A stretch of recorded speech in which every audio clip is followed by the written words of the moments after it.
Vamos lá, oitavo ano. Vamos corrigir a nossa terceira lista de geografia. A gente falou aí sobre algumas coisas bem importantes, coisas que inclusive nós já havíamos começado a falar em sala, né? Então vamos prosseguir. A primeira questão é para vocês explicarem as diferenças que a gente observa quando nós falamos de continente e de ilha. E aí, o que vai diferenciar um continente e uma ilha? E eu pedi para vocês apresentarem essa diferença a partir dos casos da Groenlândia e da Austrália. Então, de modo geral, de maneira geral, a gente diz que toda porção de terra imersa, cercada de água por todos os lados que for menor que a Groenlândia, é uma ilha. Então, a gente entende que a Groenlândia é a maior ilha que existe. Toda porção de terra emersa, cercada de água por todos os lados, que for menor que a Groenlândia, então, será uma ilha. E se essa porção de terra imersa for maior que a Austrália, ela é considerada como um continente. Então, em dimensões continentais, a Austrália é o menor continente do mundo, ok? Lembrando que a Austrália é um país, mas que possui dimensões continentais.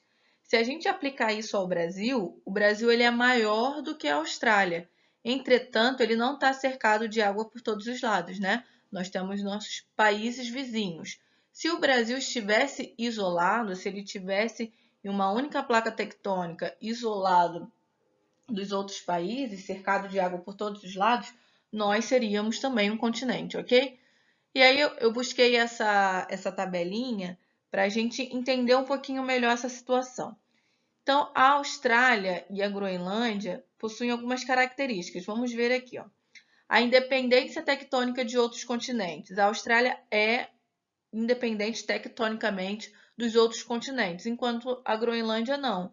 A Groenlândia está na mesma placa tectônica que o Canadá, que os Estados Unidos. A flora e a fauna exclusivas.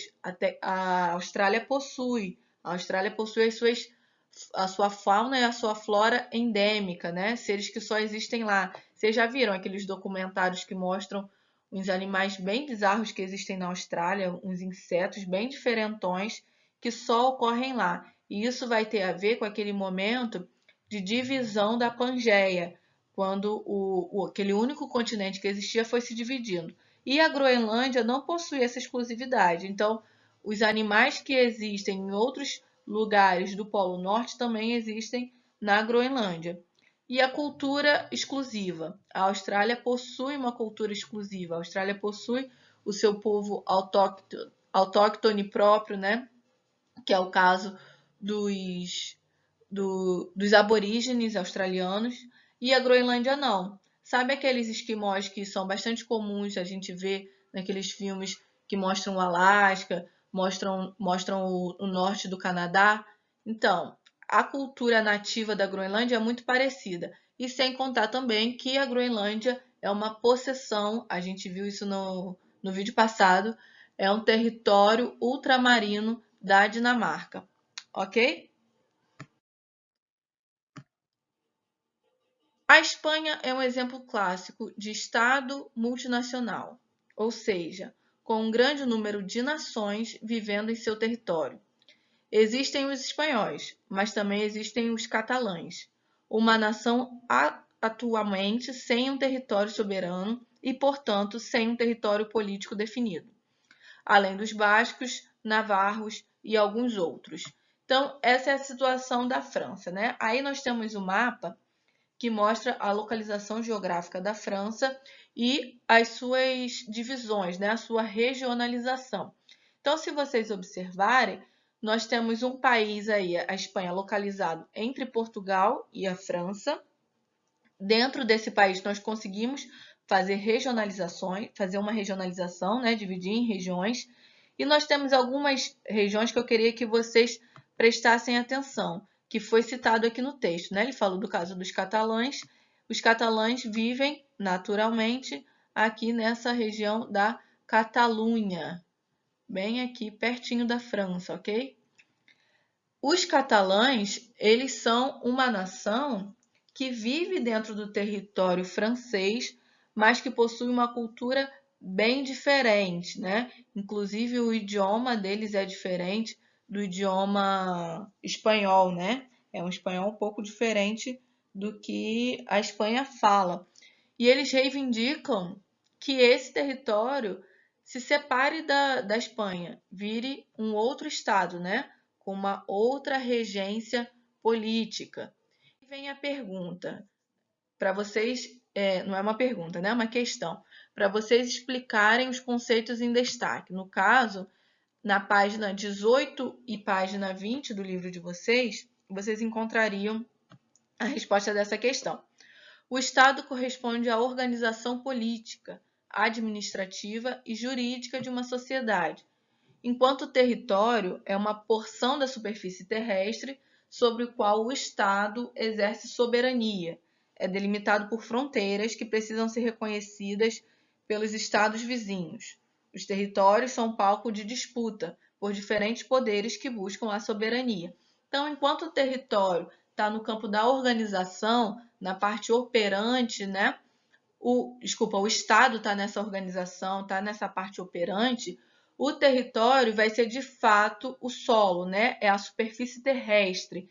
Só que essa superfície terrestre, ela possui um exercício de soberania, né? O Estado Nacional possui uma soberania sobre esse território. Entretanto, isso não quer dizer que não existem outros poderes aí disputando o território. A gente falou bastante sobre isso em aula. Eu espero que vocês lembrem, vocês têm bastante coisa no caderno, inclusive, sobre isso, né? O território enquanto palco de disputa por diferentes poderes. É o caso dos catalães, que vivem no território da Espanha, que estão sobre o domínio, sobre a soberania do Estado da Espanha, só que eles não querem viver dessa forma, então eles disputam por esse poder, ok? O texto ele fala sobre nações que não possuem um Estado soberano e um território político definido. Explique como esse fenômeno é possível. Nesse ponto, a gente está falando das chamadas nações sem território, né? Que é o caso dos catalães novamente. Eles possuem uma unidade cultural, uma unidade histórica em comum, só que eles vivem em um território que não representa a sua. Então é importante que vocês abram o livro de vocês na página 19 e entendam o que é nação. Então, nação consiste em um agrupamento social unido por um passado histórico comum que deu origem a uma identidade cultural. Em diversas partes do planeta, existem nações reivindicando a formação de um território, de um estado próprio, pois elas habitam países onde a nação predominante é outra. Então, nós temos aí, além desse caso dos catalães, o caso do Tibete, na China. Nós temos também o caso dos judeus, que são uma nação que está espalhada pelo mundo, né? Aí a gente tem no século XIX a criação do Estado de Israel, que vai gerar uma outra nação sem território, que é o caso dos palestinos, ok? E isso tudo a gente vai falando mais para frente, a gente vai pontuando todas essas questões, beleza? Como o Estado brasileiro se organiza? Eu quero que vocês falem nessa questão sobre os poderes que atuam garantindo a soberania do Estado sobre o território. No Brasil, nós temos três poderes, né? O primeiro deles é o poder legislativo, é aquele que estabelece as leis de um país. Ele é composto pelo Congresso Nacional, ou seja, a Câmara de Deputados, os parlamentos, as assembleias, cuja atribuição central é o de propor as leis destinadas a conduzir a vida do país e dos seus cidadãos. Nesse momento, é importante que a população esteja sempre atenta ao que o poder legislativo está fazendo, né? Está propondo, está criando. E a população também deve atuar na votação das leis, na aprovação das leis, ok? O poder executivo ele é destinado a executar, a fiscalizar e gerir as leis de um país. Enquanto o poder legislativo estabelece essas leis, propõe essas leis, é o poder executivo que vai verificar o cumprimento dessas leis, né? E aí o presidente da República, né, no momento, o senhor Jair Bolsonaro, ele é responsável por esse poder executivo, ele é o chefe do poder executivo, né?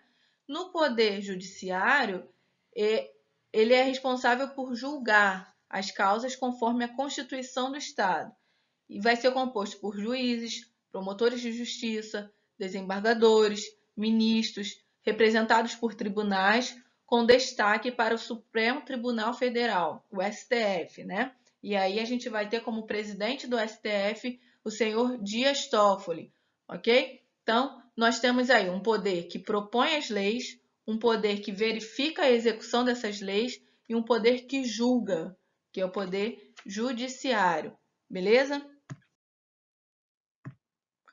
E aí nós temos a Constituição Federal, para vocês observarem, né? Que é justamente o documento que rege as leis do país, né? E ela foi aprovada pela Assembleia Nacional Constituinte em 22 de setembro de 88 e promulgada em 5 de outubro de 88. A Constituição da República Federativa do Brasil, de 88, é a lei fundamental e suprema do Brasil, servindo de parâmetro de validade a todas as demais espécies normativas, situando-se no topo do ordenamento jurídico. Então, todas as leis que são propostas, elas devem estar de acordo com o que a Constituição Federal fala. E aí, uma outra questão que eu passei para vocês foi a observação desse mapa mundi, né? E aí, eu pedi para que vocês falassem do Brasil em relação à linha do Equador, como o Brasil está localizado em relação à linha do Equador. Primeira coisa é localizar a linha do Equador, né? Nós temos a linha do Equador aqui, é o marco zero das nossas linhas paralelas. Então, referente à linha do Equador, em quais hemisférios, melhor dizendo, o Brasil está localizado? Nós temos o Brasil aqui localizado tanto no norte como no sul. Então, o Brasil, referente à linha do Equador, está no hemisfério norte e também está no hemisfério sul, beleza? A maior parte do Brasil no hemisfério sul. Na letra B, eu pedi para que vocês observassem o Brasil em relação a uma outra linha importante, que é o meridiano de Greenwich, que é o nosso marco zero nos nossos meridianos. Referente ao meridiano de Greenwich, o Brasil está no hemisfério ocidental, que é o hemisfério oeste. O hemisfério oeste, beleza? E pedi para que vocês observassem o continente africano. O continente africano ele é bastante curioso nesse sentido, porque ele é o único dos continentes que está localizado em todos os hemisférios, né? Então, nós temos o continente africano situado tanto no hemisfério ocidental quanto no hemisfério oriental, tanto no hemisfério sul como também no hemisfério norte. E a linha do Equador, ela serve, além de definir os nossos hemisférios norte e sul, ela serve para definir as latitudes e as zonas térmicas da Terra que a gente vai ver um pouquinho mais à frente, tá? Nas próximas listas a gente já vai falar um pouquinho sobre isso. Então, a linha do Equador serve para indicar os hemisférios norte e sul, para definir as latitudes e definir também as zonas térmicas. Enquanto o meridiano de Greenwich, ele vai servir para indicar os hemisférios oriental, que é o hemisfério leste, e o hemisfério ocidental, que é o hemisfério oeste. Além disso, define as longitudes e os fusos horários que vocês viram no ano passado, no 7º ano. Beleza? Ficou faltando a gente falar sobre a questão do Vaticano, que a gente vai fazer um vídeo só para isso, beleza? Já sabe, dúvidas é só me perguntar que eu ajudo vocês a encontrar uma solução, beleza? Beijos e até a próxima!